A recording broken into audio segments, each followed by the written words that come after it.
Alors que s'achève le délai d'une semaine donné par la CEDEAO, près de 30 000 partisans du coup d'État au Niger se sont rassemblés dimanche à Niamey.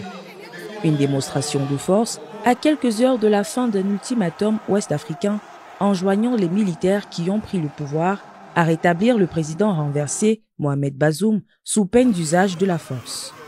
Les manifestants ont afflué dans l'après-midi et rempli le stade Seyni Kounché, le plus grand du Niger, brandissant des drapeaux du Niger, de la Russie et du Burkina Faso. Une délégation de membres du Conseil national pour la sauvegarde de la patrie, CNSP, non officiel que s'est donné la garde présidentielle qui a renversé le président Mohamed Bazoum, a assisté au rassemblement durant lequel des portraits de militaires putschistes et des drapeaux nigériens et russes ont été brandis.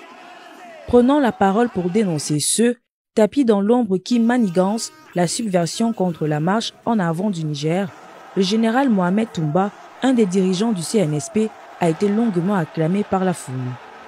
L'ultimatum de la CEDEAO est arrivé à échéance dimanche soir et pour l'heure, les généraux qui ont pris le pouvoir le 26 juillet à Niamey n'ont montré aucune volonté de céder la place.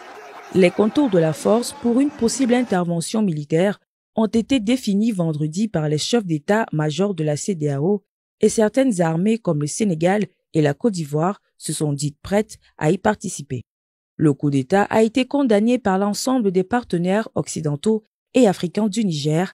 mais les militaires nigériens ont reçu le soutien de leurs homologues du Mali et du Burkina Faso, également arrivés au pouvoir par des putschs en 2020 et 2022, qui affirment qu'une intervention au Niger serait une déclaration de guerre à leurs deux pays.